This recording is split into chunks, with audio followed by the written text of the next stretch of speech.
फिरदौस आशिकावान ने शहबाज शरीफ को सियासी तौर पर इनका शिकार करार दे दिया। कहती हैं चीनी इंक्वायरी कमीशन ने वक्त शफाफियत को बरकरार रखने के लिए मांगा। सब्सिडीज का सबसे ज्यादा फायदा आपके बेटे और खानदान ने उठाया है। वजीर आजम का कोई बेटा या भाई मुलविस नहीं जिसको बचाया जाए। फिक्र ना करें, आपकी सियासी दुकानदारी के लिए कोई जरिया नहीं छोड़ेंगे। कौम के सामने इमरान खान और उनकी हुकूमत सुरखरू होगी।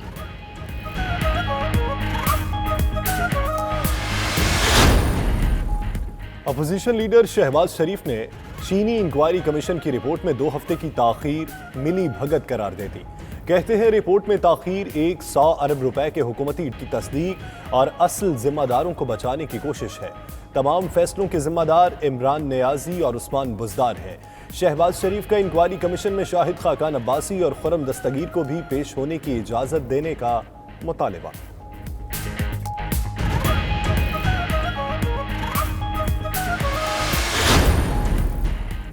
मजहबी रहनुमा और उलमा कराम 20 निकात पर मुअस्सर अमल दरामद करवा के कौम और डॉक्टर्स के खदशात की दादरसी करे। फिरदौस आशिकावान की सियालकोट में गुफ्तगू।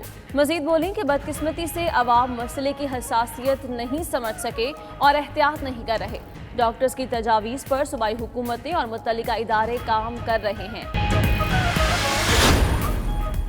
अवाम डॉक्टर्स की तजावीज़ को संजीदा लें। लॉकडाउन में नरमी का ये तासुर ना लिया जाए पर काबू पा लिया है। गवर्नर पंजाब चौधरी सरवर की गुफ्तगू। बोले रोजी रोटी कमाने का सिलसिला जारी रखने के लिए स्मार्ट लॉकडाउन का फैसला किया। कभी एक कारोबार को खोलेंगे तो कभी दूसरे को ताकि रश ना हो। उम्मीद है अवाम इम्तिहान में पूरा उतरेंगे। सऊदी अरब की जानिब से मुस्तहिकीन में राशन की तकसीम। हमारा हेल्थ सिस्टम पहले से ही नाकारा था। इसमें बिल्कुल गुंजाइश नहीं है कि हम मज़ीद ये बोझ बर्दाश्त कर सकें। लॉकडाउन के लिए जो लॉकडाउन आप और हम देख रहे हैं ये लॉकडाउन ना होने के बराबर है। हम ये मुतालबा करते हैं कि अगर ये लॉकडाउन इस तरीके से नहीं होता तो यहाँ पे कम से कम 15 से 20 दिनों के लिए कर्फ्यू का ऐलान किया जाए। बलोचिस्तान के यंग डॉक्टर्स ने 15 रोज के लिए लगाने का मुतालबा कर दिया। सूबे में सेहत का निजाम ठप है। डॉक्टर्स की कमी और टेस्टिंग की सहूलत इंतहाई नाकाफी है। शहर में लगाए गए नाके मुकम्मल तौर पर बंद। जेल रोड, फिरोजपुर रोड और गुलबर्ग समेत दीगर नाकों पर पुलिस ने शहरियों की नकलो हरकत को रोक दिया। गाड़ियों की लंबी कतारें लग गई।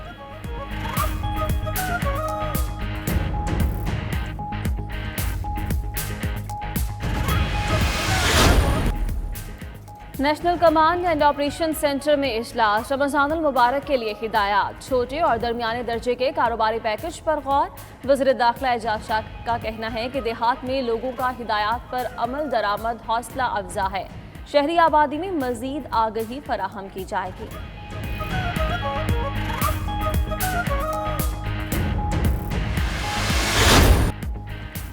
रमज़ानुल मुबारक शुरू होते ही सब्जियों, फलों और अशियाए खुरनोश की कीमतें पहुंच से दूर।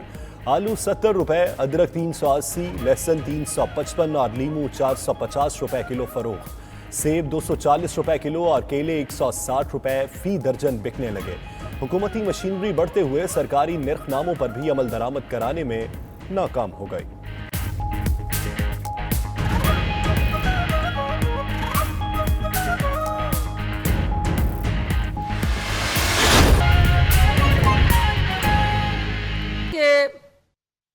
जदीद टेक्नोलॉजी की मदद से जब हम स्पॉट लोकेशन पे जाएंगे और क्लस्टर्स के ज़रिए जहां हम समझते हैं कि सस्पेक्टेड केसेस ज़्यादा हैं और उसी क्लस्टर को लॉकडाउन किया जाए और बाकी इलाका, बाकी शहर, बाकी जो आपका मोहल्ला या कस्बा है या सूबा है उसको उस अजियत से बचाया जाए।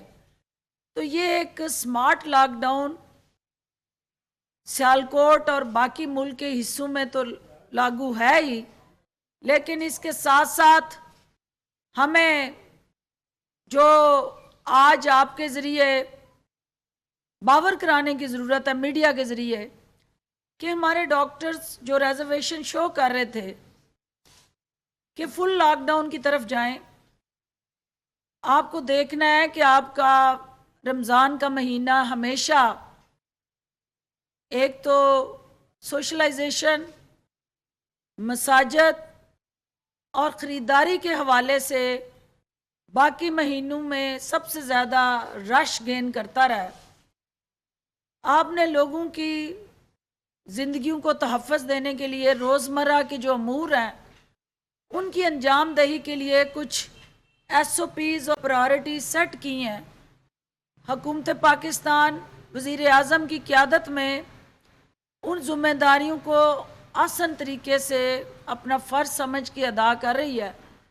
कुछ ज़िम्मेदारियाँ बैसीत हुकूमत हमारी हैं, लेकिन कुछ फ़राइज़ बैसीत शहरी पाकिस्तान के अवाम के हैं।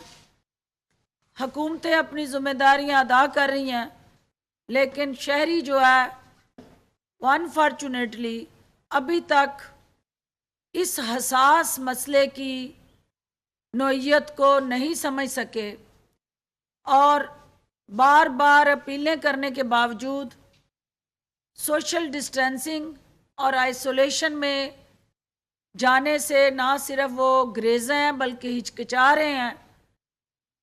हमें आपकी जान और उसकी हिफाजत हर हाल में यकीनी बनानी है। खुदा रा एहतियात करें, अपने लिए भी और अपने इर्द गिर्द के लोगों को इस वबा से महफूज रखने के लिए भी। दूसरा जो बहुत अहम इशू है, मैं मेरे बाद कमिश्नर साहब और डिप्टी कमिश्नर साहब एक ओवरऑल डिवीजनल गुजरांवाला का नक्शा आपको पेश करेंगे, लेकिन पाकिस्तान का ओवरऑल जो इस वक्त लैंडस्केप है, जिसमें कल जो है इंडस्ट्रियल वर्कर्स के लिए जो वज़ीर आज़म पाकिस्तान रिलीफ पैकेज देना चाह रहे हैं उसके हदो हाल वाज़ा कर दिए गए हैं। कल वो पैकेज ECC में लाया जा रहा है और ECC उसकी मंजूरी देगी तो उस पैकेज को फिर कैबिनेट के सामने पेश किया जाएगा। इसका मकसद क्या है कि हमारे वो कोरोना के मुतासरीन मेहनत कश मज़दूर जिनको फैक्ट्रियां बंद होने की वजह से, कारखाने बंद होने की वजह से या कारोबारी मराकज़ कोरोना की वजह से जब बंद कर दिए गए तो वो बेरोज़गार हो गए हैं। सबसे पहले हम उनकी रोज़गार का तहफ़्फ़ुज़ करें कि उनके मालकान जो हैं उनको नौकरियों से ना निकालें, और उसी वक्त यकीनी बनाया जा सकता है जब हम उन मालकान के हिस्से का बोझ हुकूमत अपने कंधों पे ले। उसके लिए जो मैकेनिज़्म बना है उसके अंदर बिजली के बिल्स और दीगर रिलीफ जो उन मालकान को हम दे रहे हैं वो कल ECC के अंदर मिनिस्टर इंडस्ट्री जो है मीडिया को तफसील से अपराइज करेंगे। लेकिन इस पैकेज का मकसद इंडस्ट्री के अंदर काम करने वाला मेहनत कश मज़दूर जो है उसके हकूक़ का तहफ़्फ़ुज़ करना है, उसके रोज़गार को तहफ़्फ़ुज़ देना है और इस वक्त परेशानी के मुश्किल के लम्हात में उसको सरपरस्ती देना है। आज सुबह एक लीडर ऑफ द अपोजिशन ने बयान दागा है, इस वक्त कोरोना से जो हम जंग लड़ रहे हैं, बार बार वज़ीर आज़म इस अज़म को दोहरा रहे हैं कि कोरोना के इशू पे हमने सियासत नहीं करनी और इस वबा से हमने यकजहती से, कौमी यकसोई से और कौमी हमआहंगी से निपटना है। लेकिन बदकिस्मती से